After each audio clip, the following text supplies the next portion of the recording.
Hi guys, कैसे हो। स्वागत है आपका हमारे यूट्यूब चैनल भूषण क्लासेस में। तो गाइस, इस चैनल पर आपको साइंस और मैथ से लेकर बहुत सारे टॉपिक बहुत ही इजी तरीके से सिखाए जाएंगे। आपको तो पता है इस चैनल का एक ही मोटिव है, क्या? लर्निंग में सिंपल। तो गाइस, आज मैं फिर से आपके लिए एक नया टॉपिक लेके आया हूँ। तो देरी न करते हुए चलते हैं टॉपिक की तरफ। तो आज के टॉपिक का नाम है चलो। तो गाइस, आज के टॉपिक का नाम है inverse square law of gravitation. क्या है नाम? Inverse square law of gravitation. ये आज के हमारे टॉपिक का लॉ है। तो इस डेरिवेशन को हम डिटेल में छुड़ाएंगे और मैं गारंटी देता हूँ ये लेक्चर देखने के बाद आपके मन में inverse square law of gravitation के मामले में कोई भी डाउट नहीं रहने वाला है। तो देखते हैं inverse square law of gravitation क्या है। ठीक है, तो सबसे पहले मैंने यहाँ पर एक सर्कल बनाया जो आपको समझने के लिए।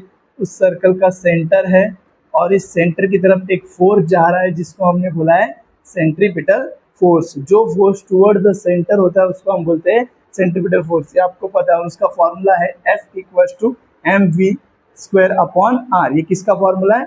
सेंट्रीपिटल फोर्स का फॉर्मूला है। और ये ऑब्जेक्ट जो इस सर्कल के अराउंड घूम रहा है इसको हम बोलते हैं सरकमफरेंस ऑफ द सर्कल। क्या बोलते हैं? Circumference of the circle. और उस सरकमफरेंस ऑफ द सर्कल का फॉर्मूला होता है 2πr।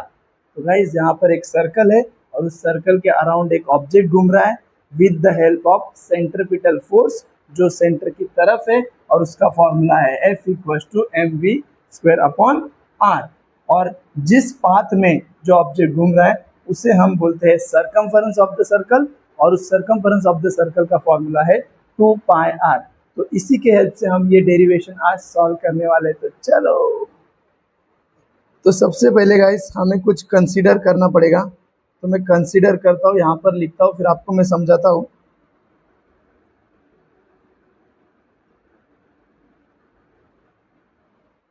Consider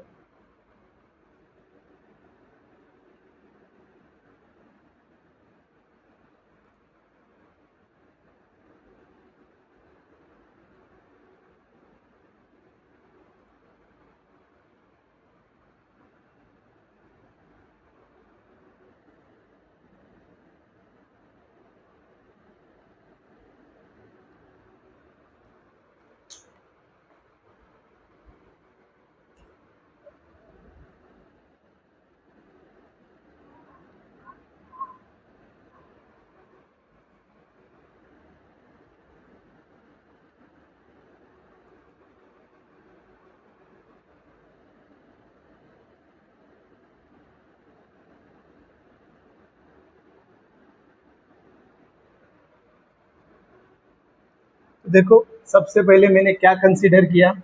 an object revolving in a circular motion. यहाँ पर जो भी ऑब्जेक्ट है ये कैसा मोशन कर रहा है? सर्कुलर मोशन कर रहा है, ऐसा हमें कंसीडर करके चलना है। तो जब कोई ऑब्जेक्ट सर्कुलर मोशन कर रहा है तो उसका कुछ ना कुछ तो स्पीड होने वाला है। तो यहाँ पर मैंने लिखा वी नो दैट। तो वहाँ पर हम लोग अभी स्पीड का फॉर्मूला लेंगे। तो यहाँ पर स्पीड का फॉर्मूला लिखता हूँ मैं।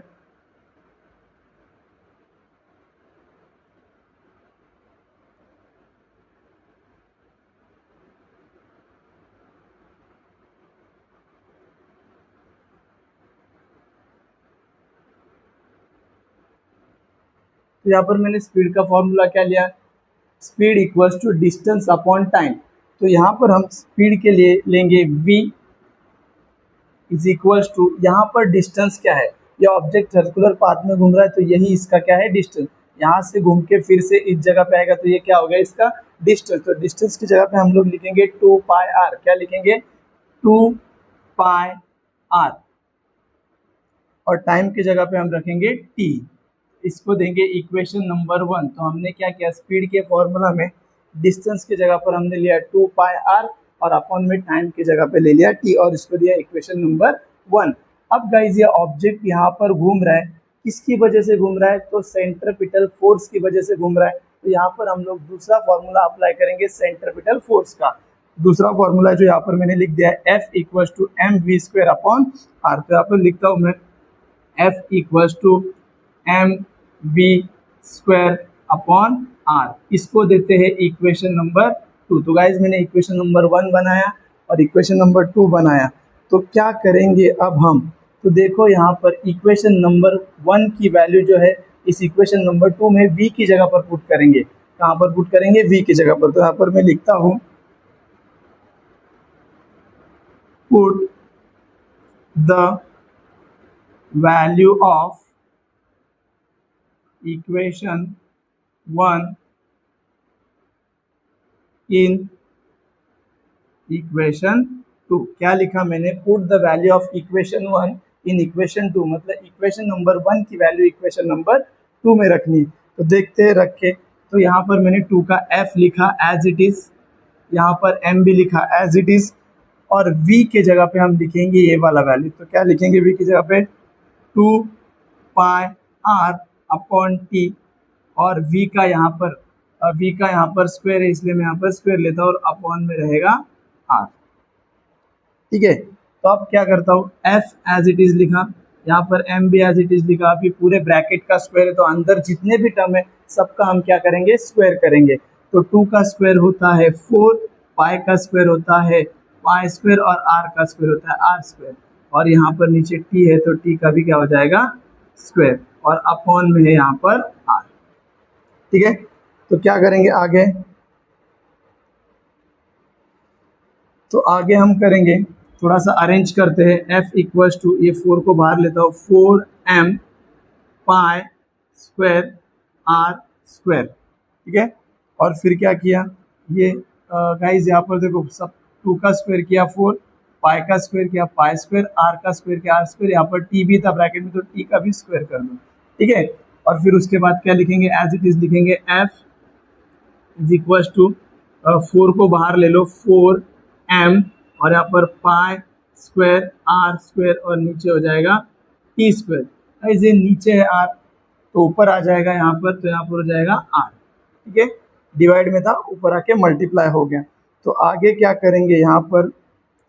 तो यहाँ पर ऊपर मेरे पास r स्क्वायर है और नीचे मेरे पास एक r है, तो इसमें से एक r में कट कर देता हूँ। तो मेरे पास क्या बचेगा? यहाँ पर मैं लिखता हूँ f is equals to 4m pi square, और r यहाँ पर बचा है और नीचे बचा है t स्क्वायर। ठीक है, ये इक्वेशन मुझे मिला है। तो गाइस अब क्या करेंगे? इक्वेशन के इस साइड वाले पार्ट में, ये साइड कौन सा है? राइट हैंड साइड वाले पार्ट में ऊपर भी r स्क्वायर से मल्टीप्लाई करेंगे और नीचे भी r स्क्वायर से मल्टीप्लाई करेंगे। तो कैसा होगा? यहाँ पर मैं लाइन लिखता हूँ,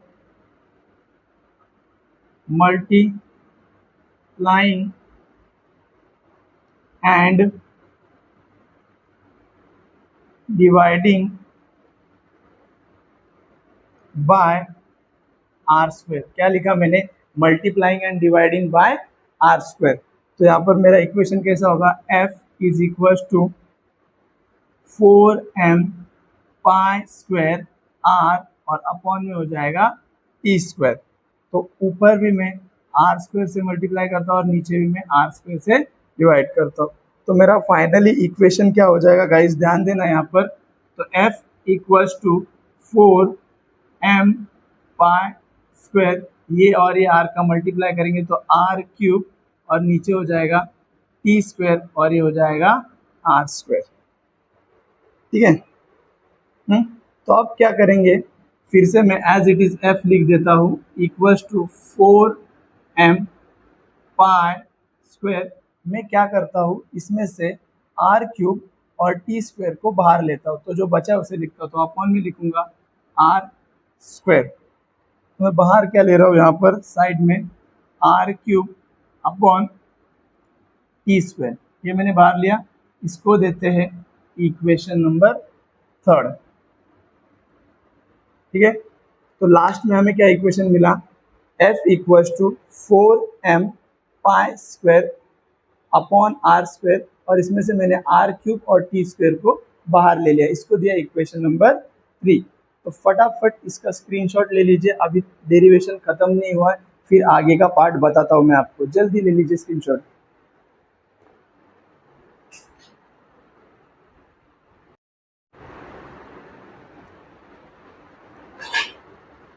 तो मुझे आशा है आपने स्क्रीनशॉट लिया होगा। तो हमें लास्ट में क्या मिला? एक इक्वेशन नंबर 3 मिला। क्या मिला है? f equals to 4m pi square upon r square, और बाजू में हमने एक टर्म निकाला था r cube upon t square, इसे हमने दिया था इक्वेशन नंबर 3। तो आगे का स्टेप देखते हैं। तो आपको तो पता होगा कैपलर्स थर्ड लॉ, तो हम यहाँ पर अभी यूज करने वाले कैपलर्स थर्ड लॉ यूज करेंगे। तो देखो यहाँ पर मैं लिखता हूँ, फ्रॉम कैपलर्स थर्ड लॉ। तो कैपलर का थर्ड लॉ क्या बोलता है, t square upon r cube. क्या बोलता है कैपलर का third law, t square upon r cube equals to k. यहाँ पर के मतलब होता है कांस्टेंट, के मतलब क्या होता है कांस्टेंट। तो ये हमारा कैपलर का थर्ड लॉ है। तो दैट इज, यहाँ पर हमें क्या मिला है, यहाँ पर हमें मिला है r cube upon t square मिला है। तो मुझे इसको क्या करना पड़ेगा, रेसिप्रोकल करना पड़ेगा, रेसिप्रोकल। तो मैं इस साइड को अगर रेसिप्रोकल करता हूँ तो उस साइड को भी मुझे क्या करना पड़ेगा, रेसिप्रोकल। रेसिप्रोकल मतलब उल्टा, इनवर्स। तो कैसे होगा, यहाँ पर मैंने किया आर क्यूब, यहाँ पर मैंने किया r cube upon t square, तो यहाँ पर भी मेरा हो जाएगा 1 अपॉन के। ठीक है, ये मुझे फाइनली वैल्यू मिली है। तो मैं क्या करता हूँ, यहाँ पर ये जो वैल्यू है, ये वैल्यू इसको इक्वेशन नंबर 3 में पुट करता हूँ। तो यहाँ पर क्या करूँगा, f equals to 4m pi square upon r square into, यहाँ पर देखो r cube upon t square की जगह पर मैं क्या लिख सकता हूँ, 1 अपॉन के। इस जगह पर मैंने इस वैल्यू को क्या किया, पुट किया। तो आगे क्या होगा, ध्यान देना अच्छे से, मैं कुछ जगह इंटरचेंज करूँगा। इस आर स्क्वायर को यहाँ पर लेके जाऊँगा और के को इस जगह पे लेके आऊँगा।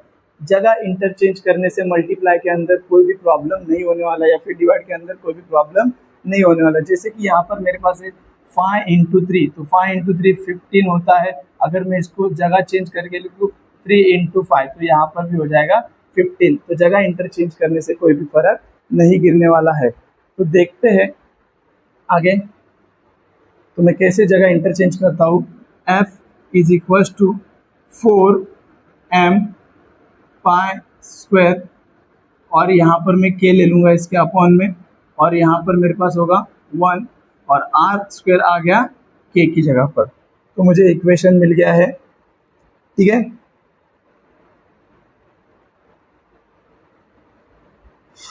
तो यहाँ पर अब ये जो के होता है, ये के क्या है, यहाँ पर कांस्टेंट है। मैंने अपने शुरुआत में ही बोला था आपको मैंने, यहाँ पर जो के है वो क्या है, कांस्टेंट है।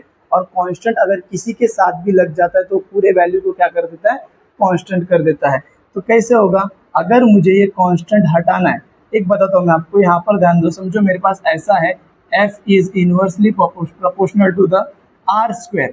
तो अगर मुझे ये इनवर्सली प्रोपोर्शनलिटी का साइन हटाना है तो कुछ इक्वल लेना पड़ता है। एफ इज इक्वल टू, और मैं पूरा कांस्टेंट लूंगा तो क्या हो जाएगा, 4m pi square upon k into 1 upon r square. तो मेरे पास अब ऐसा है, मुझे इसे ऐसे कन्वर्ट करना है। तो जब मैं इसको प्रोपोर्शनलिटी में कन्वर्ट करूंगा तो ये कांस्टेंट जो है क्या हो जाएगा, पूरी तरह से हट जाएगा। तो यहाँ पर मैं लिखता हूँ, देखो कैसे होगा। तो एफ इज इक्वल्स टू, ये पूरा इक्वल नहीं होगा, एफ ये पूरा हट जाएगा, और directly proportional 1 upon r square. तो फाइनली मुझे क्या मिला, f is inversely proportional, sorry directly बोल रहा हूँ गाइस, डायरेक्टली नहीं है, f is inversely proportional to the 1 upon r square. यहाँ पर देखो मैं फिर से आपको बताता हूँ, गलती से डायरेक्टली निकल गया, डायरेक्टली नहीं होता है, इनवर्सली होता है। तो कैसा होगा, मेरे पास ऐसा था, देखो ये value f equals to 4m pi square upon k into 1 upon r square, ये मेरे पास वैल्यू है। ठीक है, अब ये जो के है ये क्या है, कांस्टेंट है। तो कांस्टेंट जिसके साथ लगेगा वो पूरी चीज को क्या बना देगा, कांस्टेंट बना देगा। तो इस कांस्टेंट को अगर मुझे हटाना है तो मुझे यहाँ पर क्या करना पड़ेगा, प्रोपोर्शनलिटी का साइन लेना पड़ेगा। तो कैसे लूंगा, यहाँ पर देखो एफ, ये प्रोपोर्शनलिटी का साइन कौन सा है, इनवर्सली प्रोपोर्शनल, और यहाँ पर हो जाएगा 4m नहीं हटेगा, ये पूरी तरह से हट जाएगा ये, और यहाँ पर क्या हो जाएगा 1 अपॉन आर स्क्वायर। तो देखो ऐसा था। ठीक है, अगर फिर से मुझे ऐसा बनाना है तो क्या कर सकता हूँ, एफ ये प्रोपोर्शनलिटी का साइन हटाना, तो इक्वल और जब भी हम प्रोपोर्शनलिटी का साइन हटाते हैं तो यहाँ पर क्या लेते हैं, कांस्टेंट। तो कांस्टेंट यहाँ पे था 4m pi square upon k into 1/r²। ठीक है, तो देखो ऐसा है तो तुम ऐसा बना सकते हो, या फिर ऐसा है तो तुम इसे ऐसा बना सकते हो। ये होता है यहाँ पर f is inversely proportional to the 1/r²। f is inversely proportional to the 1/r²। तो जो ये इक्वेशन मिला है हमें लास्ट में, f is inversely proportional to the 1/r², इसी को हम बोलते हैं, क्या बोलते हैं, इसी को हम inverse square law of gravitation, इसी को हम क्या बोलते हैं, inverse square law of gravitation. किसे, f इज इनवर्सली प्रोपोर्शनल, देखो इनवर्स है ना, इसलिए f is inversely proportional to the 1/r²। तो गाइस वीडियो को पूरी तरह से फिर से एक बार देखिए, अच्छे से देखिए, मुझे लगता है आपको पूरी तरह से समझ में आ गया रहेगा।